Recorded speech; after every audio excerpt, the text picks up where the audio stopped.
Hey guys! Welcome back to another Plantzilla video. Happy holidays sa inyo. Malapit ng mag-New Year and we are about to welcome 2025. Hindi siguro okay yung boses ko kasi may sipon ako, may ubo pa. So hindi pa tayo okay guys. I hope healthy kayong lahat dyan. And I admit sobrang dalang na nung upload kasi pareho na kaming busy, hindi na kagaya ng dati na maraming time dito sa garden. And nakikita nyo naman, itong mga plants na nandito, nakikita nyo ngayon, ito na lang talaga yung natitira. Kumusta na kaya yung garden nyo? Pero I'm happy to update na malalaki na yung iba, kagaya nitong variegated cardboard na ayan o, klarong-klaro na yung variegation niya.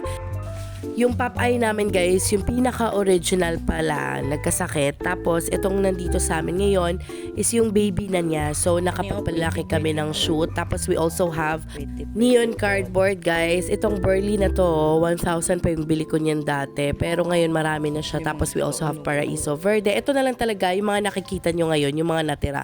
Kawawa pa yung mga kinain ng uod yung dahon. Kita nyo naman pinagpiestahan. Malaki na rin yung variegated jungle fever namin guys. Mga blessing to. Mostly sa mga nandito guys, mga bigay na lang yung mga naiwan dito sa amin. Talagang inalagaan namin. Agsaha ni nga ability. Katong cutting, sindako. Mostly sa mga nandito guys, mga shoot na talaga, tapos lumaki lang kasi alam naman natin pag philodendron, kumukulubot yung mother plant.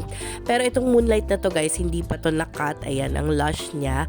Tapos meron kaming mother plant ng black cardinal. Nakapag-propagate na kami guys. So yung mga malalaking makikita nyo dito, mga top cut po sila. So eto, hindi pa talaga nakakat yan, hindi pa pwede kasi hinihintay namin dumami yung roots. Tapos nagiging okay na yung cobra fir namin. So sobrang tagal na talagang nasada ko dito kasi pumangit siya. Yun pala, ayaw niya na sobrang araw kasi mas nasanay siya dito sa ilalim ng net. Kumusta yung garden nyo guys? Yung sa amin talaga.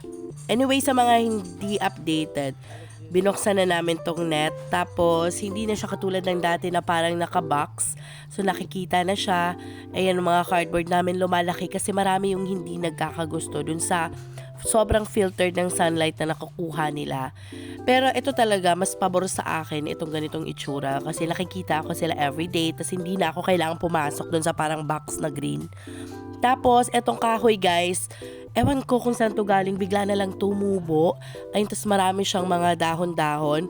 Mas nagugustuhan ko tong ganito kasi malalaki yung dahon niya. Nakakatulong talaga siya sa pagbibigay ng shade para sa mga plants. Ni-recycle na lang talaga namin yung net na gamit namin dati kasi meron pa namang ibang parts na sobrang tibay pa kasi merong mga parts ng net lalo na yung exposed sa ulan at araw, talagang na-expose sa sobrang init, yun talaga yung mga nasisira. Pero yung mga part na hindi naman masyadong exposed sa sun, ayun, matitibay pa sila. So yun yung ni-recycle namin para gamitin.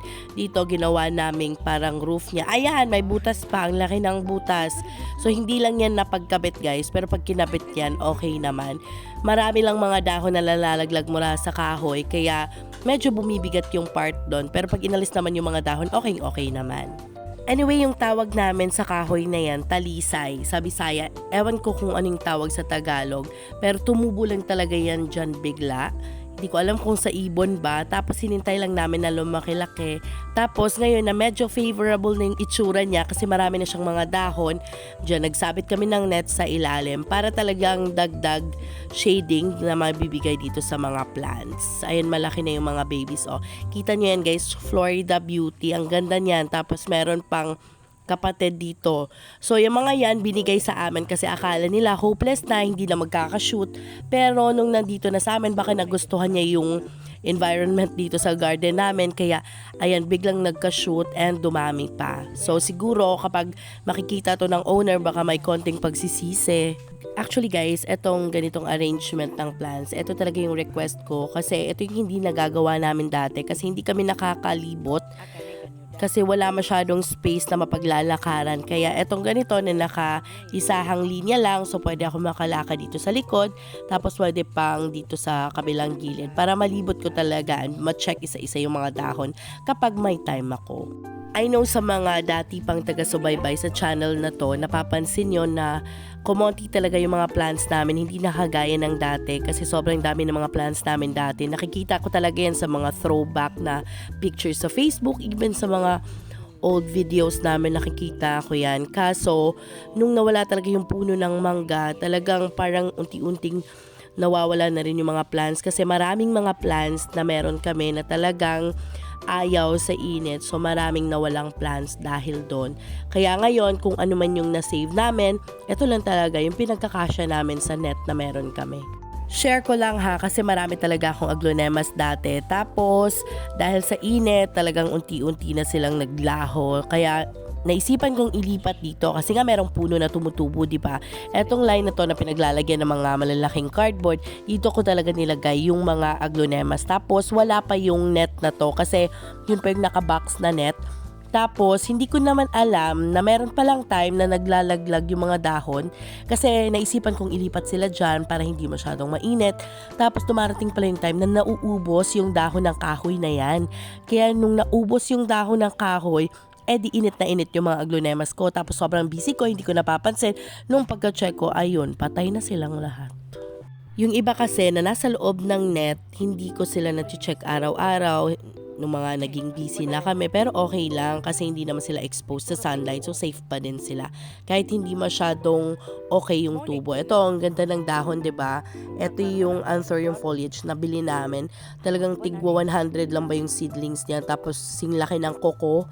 Ayan, ganyan na siya ngayon. Ang ganda ng kulay, diba? Ganda talaga ng variegation. So, isa talaga to sa mga favorite ni Daddy. So, ang importante lang talaga dito, lahat ng plants na nakalagay may masisilungan. Saka, hindi na sila exposed sa direct sunlight. Kahit medyo maliit lang talaga itong net na nakalaan para sa mga plants na naiwan dito sa amin. Kinakikita nyo naman, magkakasama lang lahat. Correct me if I'm wrong ha, pero ito yata yung Golden Calkins kasi meron siyang kaitsura na andito din, kaya hindi ko ma-differentiate ngayon na malalaki na sila. Tingnan nyo naman yung variegated sensation na yan. Kapag sobrang init, hindi naman, kahit hindi direct sunlight, talagang droopy yung leaves niya, nagiging droopy talaga, and tumatagal bago bumalik sa dati. So ngayon na perky siya, so nagugustuhan niya yung amount na sunlight na nakukuha niya dito. Tingnan nyo naman yung mga black cardinal namin. Merong isa dyan na Thai, tapos yung isa is yung tinatawag nilang native kasi nga dito lang. Kasi yung isa dyan cultured talaga. Pero, ayan, walang pinagkaiba. Pareho lang. O, diba?